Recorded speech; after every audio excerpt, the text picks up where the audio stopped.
I'm going to start with a letter that Gerald Gardner wrote in about 1948, 49 or 50, to his friend, a chap called Cecil. And he said, Mother Sabine died a couple of years ago, and I have some bits of hers. And those bits actually ended up in the museum, and they were some little bits about herbalism, very, very moth-eaten, and some drawers of some things. And that letter opens us up into a whole range of questions. Who was Mother Sabine? Why would Gerald Gardner write to his fellow museum entrepreneur about a manky little wooden box with some little drawers in it that had some moth-eaten remains of herbs in it that you could find in any junk shop, some things that look like that? And why would he then go to the trouble of putting that into his museum, as in fact, the central cabinet that you saw when you would go up the stairs? The person who did the pioneering research on which Dreams of Witches is based is twofold. One is Ronald Hutton, who did a cultural history of the background to the revival of witchcraft, Triumph of the Moon, 1999. In part of that book, one chapter only, was about the 1940s, 30s, 40s and 50s that led to the revival of witchcraft and the personages around the now quite famous Gerald Gardner. The second person who's so important in the foundations of why I even bothered to write this book was a chap called Philip Heselton, who focused very, very particularly around the groups of friends, and he asked the question, who was Mother Sabine? Was he a character of Gerald Gardner's imagination? One of his little, a little trick, a little pretend person? And he then dedicated, and is still working on, years and years indeed, in his third decade of research on the circle of friends who were in fact very clearly, demonstrably active in the village in Hampshire that Gerald Gardner did move to and join. Mother Sabine has been found to be a woman named Rosamond Sabine, and her best friend, a very close friend, Catherine Oldmeadow, were very bohemians living in what looked like very, very villagey white suburbia, well, beyond suburbia, white conventional village life, but actually a very, very high proportion of slightly bohemian people, who wear the cardigans, nice pearls on a Sunday, know how to make polite chat in the village shop, Oh, Mrs. Jones, yes, terrible about the rain. People are very, very good at that sort of thing, but behind closed doors, maybe wear, batik or tie-dye or, do yoga. And Philip Heselton found more and more and more of these in this village of Highcliffe outside of Christchurch in Hampshire. And those names keep popping up in Gerald Gardner's letters, and those of his friends, and the Crotona Fellowship, a little Amdram group that was a bit mystical. Also a magnet for bohemians.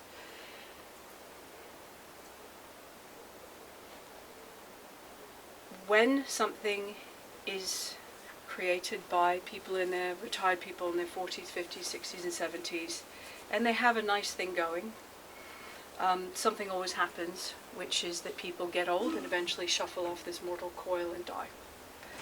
And when a younger person belongs to that, as Gerald Gardner did with his friend Daffo, who had brought him into this circle, somebody's going to say, this can't die out. And what they were determined to do and did do was make sure that it didn't die out.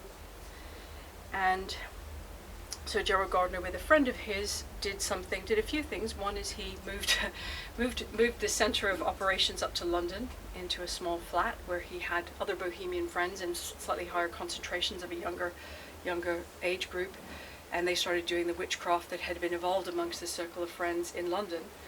And the other thing that he did, which I do not specialize in researching, other people do, but with this friend, he set up a museum. And when Mother Rosamond Sabine, who was in that circle of friends of witches, did die, and her little packet of herbs was left that did go into pride of place in the museum, even though it is nothing special to look at. It wasn't anything special to look at, but from sentimental point of view, it was hugely important. The ideas that would be happening in the early 20th century really captured my imagination.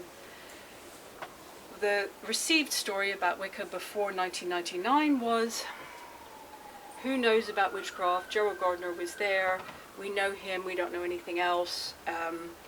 It looks like it's taken from one book, as a revival of witchcraft from one book, Margaret Murray's The Witch Cult in Western Europe, the Murrayite thesis.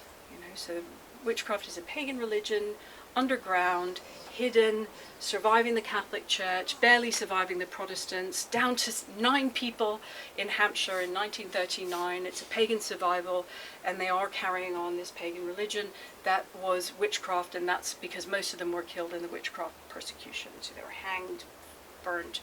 But we can see, they said, from the old woodcuts and engravings of witches' sabbats, there's the dancing, the singing, the pagan worship. But by 1939, they're down to 8 or 9 of them. But they were survivors of this pagan religion that was underground. Ronald Hutton gets published, and we all, within 2 years, we learn to laugh. Ha ha ha, how silly we were. How silly we were. Gerald Gardner made it all up. We're all very familiar with since 1999. Gerald Gardner made it all up. 4 words. And the assumption is that that's the case until Philip Heselton dug and dug and dug and dug. And in fact, he pointed out something very obvious, which is if you're going to make something up, you usually don't fill your books that are highly disorganized with, I don't know what they said. I don't know what they meant. They're slightly disorganized. They don't really have a theology. We do things. They don't want me to talk about them. And in your private letters, as he did, he would say, they really won't let me write about this. It's really private. Yes, And what is very clear is it was very experiential. They were looking at altered states, trance, shamanic dance, and this is, gleaned from many, many, many, many, many small pieces. And yes, they did read Margaret Murray's, but they read a load of many, many other things. It's very clear from the surviving documents. Where I thought these people must be really interesting. I like people who will spend their afternoons growing magical herbs. I really am interested in people who are interested in African dancing. I grew up in West Africa. I'm fascinated by trance possession. I lived in a closed culture where that was a very, very standard practice. My mother had to call the Buddhist monks to exorcise the house, which was haunted. So for me, this is very intriguing. We're about 1930, 1935, a village full of Bohemians, many of whom had lived in Africa and Asia through the British colonial empire, one way or another, but had come back and had a very international outlook about religion, mysticism, spirituality, and some of them had read the classics, so knew about Greek mystery cults, which are about ecstatic practice in small groups, bound by secrecy, so people can really let go and presumably have some sort of trust that what happens there isn't being tittle-tattled out to their friends. And so it would seem quite natural, as it does seem to have happened, that they said, let's make this happen. And I thought they were really, they got my curiosity going. The other thing that got my curiosity going was that there's a movement, this is not going to bore you with this, but the movement in literary studies and art history studies to move away, to really question the idea that great things happen because one solitary man has a vision and makes a system. Now that was true for some things, like Gurdjieff and some movements are one great man has a vision and there's a system. But we would not have surrealism was actually, it's a group of friends. The Impressionists in painting, that's a group of friends. Some literary movements of the 19th and 20th century, it's a group of friends. And when we look at this village in Highcliffe, and we look at the letters, and we look at the way that they're writing to one another in the surviving fragments of documents, it's a group of friends. And I think that things, I don't know about you, but I think that things that are created among a group of friends have a very different feel, have a different energy, have a different set of values, than something that is one man in a darkened room surrounded by grimoires and remembering Freemasonry, making a system. And collaboration, friendship, mutual trust, listening, all are more important in anything, be it painting, literature, sculpture, group. Anything that's created from a group of friends will have those things very, very much in the front, because otherwise you're not a group of friends. So that really appealed to me. I have to know these people. I have to know these people. Many of them, to me, 10 years on or 5 years on, are still quite anonymous, but I was really spent most of lockdown reading what they read, because the internet is marvelous and book collecting is fantastic. And they read amazing things. And it was a they. It wasn't a him, it was a they. And the ideas of what this witchcraft was going to be, that they more and more felt that they needed to do, had a lot of inputs, and a great deal of that input was poetry. Vivian Crowley, who's written extensively on Wicca, said something once a long time ago that has very much stayed with me. And she said, if you want the theology of Wicca, you need poetry. That's where you find it. If you want to know about how something that is grounded in feeling works, you need to go to a literature of feeling. And some people find that very difficult if you want systems and spreadsheets and charts. But, mystical-based things are not going to please people who need that. So that when I found myself collecting in my books loads and loads of post-it notes in all my books of things that I felt that influenced them and that were very much on the vibe. And I put them all together. And that was how the book came about. And some of them are poems I love, some of them are bits of anthropology, some of them are bits of scholarship of religion from that time. And it tells us, if you like reading bits and pieces, it together hopefully tells a story of the kinds of things that went into these remarkable bohemians' minds when they were reading. And I'm very struck by how the goddess was huge in poetry. The idea of a universal goddess, idea of it expressed through lunar symbolism, through Venus, that was all over poetry. All over poetry. Along with, at the same time, these new anthropologists of religion who were telling the world that the primal religion in the depths of the human soul and in the deepest history of humanity was a worship of a great goddess. And when people would say, oh, we belong to the old religion, as these witches started to do, and we know from documents they started to call themselves a coven, and they did call themselves Wicca, about 1935-ish latest. So why are these friends are doing that? It was like, well, one of the things from the very earliest was to bring back a reverence for that. Patriarchal monotheism had wiped out priestesses, patriarchal monotheism had wiped out the goddess, and to have to bring back a mystery cult where people could have immediate ecstatic gnosis in small groups, including of goddess, and for there to be priestesses, was quite radical, quite something. But they felt they were supported not only by the poetry surrounding them, but also by the scholarship of religion. One of the ways in which, everybody likes to have a little sneer occasionally. Some people like to have a sneer a lot.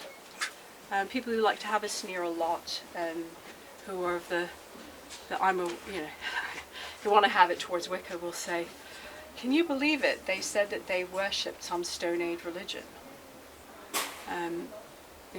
Who would, how could you have a Stone Age religion if you're in the 1940s or 50s? How thick they must have been, how stupid. And these are not stupid people. But when they would say we worship the oldest religion, what I have deduced that they were referring to was the oldest in the sense of that the very, very earliest times people worship three things. And they would write about this, particularly Gerald Gardner would say, all human beings face three things from the Stone Age now: life, death, and love. Those things undo us as human beings. They face us with our own mortality. They face us with awe and horror and terror and mystical. They confront us. And in the earliest, they recently discovered the caves, the Trois Frères caves, there's really, and the paintings on them.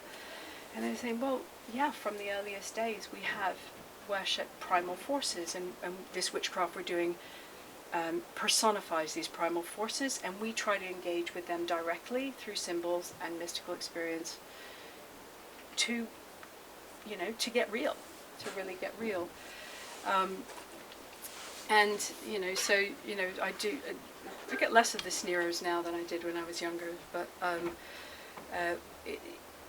if somebody's trying to express something, we always find this, there's a generosity of spirit. If somebody puts something badly, but if you're willing to ask what they're really reaching for, sometimes this sneer is inappropriate. And I would say that this witchcraft of the 20s, 30s, and 40s that they're creating, and trying to, when they say it is the oldest religion, they're reaching for something that maybe, if we're generous, we can see has an authenticity to it or a sincerity to it. The second thing that struck me very profoundly was the way in which this group of people left and did something and left a legacy of something that is truly not grounded in a particular culture, but is grounded in the needs of the human psyche to have ecstatic experiences. By this, I mean that they drew on their experiences of living in Africa, in Arab areas, in Southeast Asia, in Sumatra, in Borneo, in Sri Lanka, and all of their collective experiences combined with the big folklore movement and the suffrage movement for the goddess. They were like, what would a tribal mystery cult look like that we could have genuine mystical contact, genuine religious contact in our rituals, and achieve genuine transpossession with real deity and real meaningful things. Where are the techniques? And the techniques are in what we would now call tribal religions. But when they incorporated them into their practice, they also drew on seances from spiritualism and crystal gazing and dowsing, and a bit from techniques that you find in India from yoga, and drumming, and a bit from grimoire magic, barbarous names. If you speak words that don't have a meaning, it actually changes your brain in a different way than if you say memorized words. And they're trying all these things because they want to get there. But what's interesting in what they left, it is not. It is not a pretended reconstruction of what happened in ancient Britain. It's about immediacy of experience, and it's about that anybody could do if they have a mystical bent. So one of the things that when I put together this collection in Dreams of Witches, there were people, there are things from India, there's things from various traditions that were available in England at the time, and I put those in because I knew that these people were not trying to look for authentic ancient British paganism to be reconstructed, because they would have looked at druidical sources, but they didn't. They're looking at the Vedas, they're looking at the Bhagavad Gita, they're looking at poems of Aleister Crowley to say what moves us. So it was the thing that I took away from that was that if you have a collection of people who like and trust one another, and they're trying to make something that is both feminist and authentic and immediately and experiential, they will draw on things, and what they do will look very different from people who want to say, I wonder what was done in 500 BC on these islands. Let's make that happen. And the Reconstructionist project was not their project. Their project was immediacy of experience, and the bringing back of the what they felt was the proper place of women in religion and the proper place of the feminine in spirituality as a theological thing. But other than that, it was very broad brushstrokes. The key thing was doing whatever it takes in a small group, feeling like you have to be there to do that, having a calling for it, and doing it, and having the experience, and sharing it intimately, but being a better person in the world. And so the book, when I put this collection together, I thought, well, I really hope that in some small way it conveys that feeling. It's a book about poetry and ideas, but it is not a thesis. It's very fragmentary, and I hope that, you know, it's one to dip in and out of, and to take something away from. But I wouldn't even worry too much about the ideas, because Wicca's really never been about ideas. It's been about feeling. So I will leave it there. Thank you very much.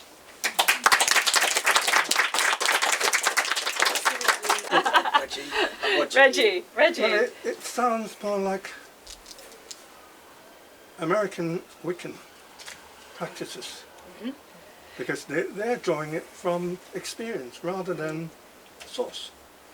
Yeah, that's a great question. The question was, it sounds more like, you mean like American eclectic? Yeah, it sounds really American. The difference between American eclectic and what people believe is American eclectic Wicca and these people was two things were different. One was they believed that they had that they believed they had been witches together in previous lifetimes, and they believed they had found one another again in this lifetime. And they believed that they had a reason to find one another, because they were connected mystically, or connected karmically, and they believed that they had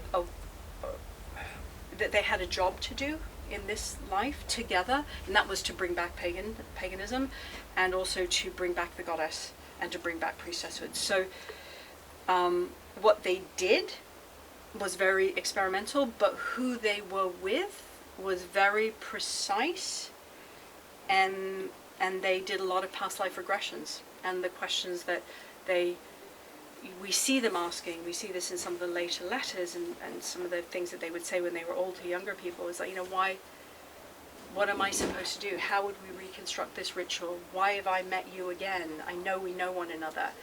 You know, what are we meant to do? How do we do this? So that's what's different from American eclectic Wicca, is who they were, what they thought they were doing, and what they felt connected them.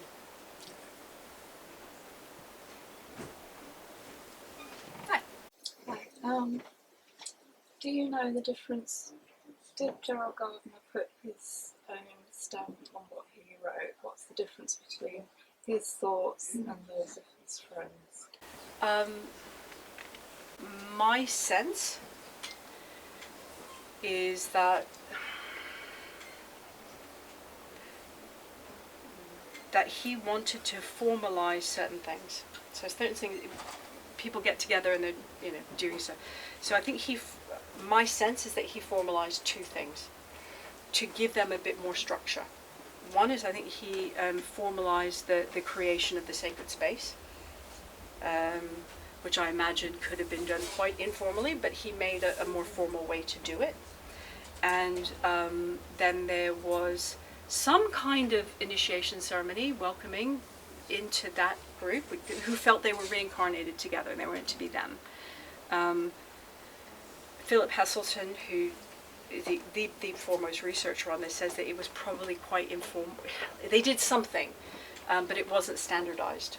And so we know that there was standardization, and the standardization looks like it's from Gerald Gardner's reading. We know what he read, we know what he liked, we know what his hobbies were, and so the more formalized version does have his stamp on it. But I would argue that that's a formalization, not a creation. If you're doing something, you know, you always make dinner. You know, family dinners, and my mother-in-law, we always family dinners, certain things. But you know, it's not very formal. But if she was going to say, right now, we're always going to have, you know, we're always going to use the silverware. We're always going to sit at the table. It's going to be now. It's going to, you know, you're going to come at 2, not wander any time between 3 and 4. It would look like my mother-in-law's way. But the idea of family dinners were not invented by her. Yeah, does that help.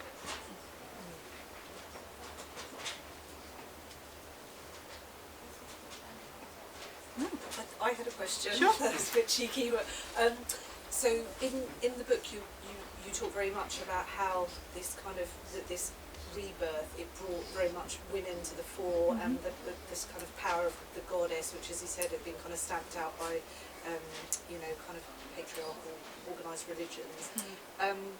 Do you feel that the rebirth also brought to the fore the divine masculine element of paganism and witchcraft? Because that also sometimes, in organised religion can be kind of quite stamped out, and it's quite unique actually, as you say, to ancient religions and tribal kind of culture, that there is this concept of the divine masculine and his place in in the kind of the binary, if you like. And do you feel that the movement also brought that out, or do you think it was solely focused on? Because in the book, it's No, it was not solely focused on the goddess. Yeah. I mean, that was the bit that they felt very strongly had to be.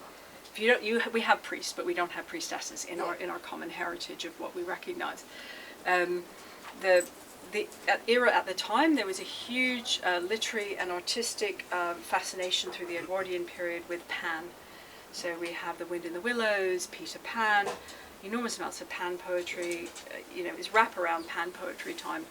And a few things were happening. One was the eradication or the erosion of the English landscape, the English woodlands, or all across the north it was being replaced by the industrial north.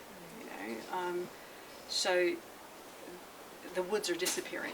Everybody in England feels the woods disappearing. So Pan becomes very poignant as a symbolism of the disappearance. What's happening among more bohemian circles is the real questioning about the role of men.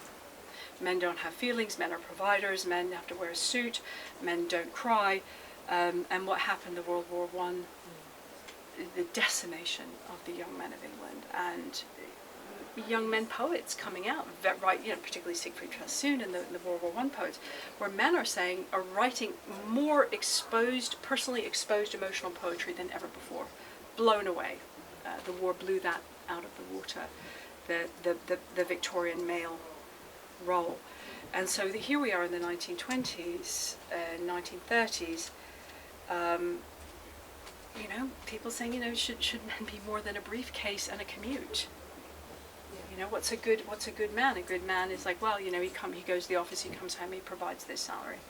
He doesn't cheat too much. That's, people, so people think, well, where's the dancing? Where are the cloven hoofs? Where's the panpipes? Where's the poetry? Surely patriarchal monotheism has, that's clearly been stamped out. And that's a loss too. That's a loss for everyone. I think that if they had the statistics that we have today, which is, suicide is the #1 killer of men under age 45. Something's wrong. Something's wrong. Can I ask a question? Excuse my ignorance on some of these things I should know.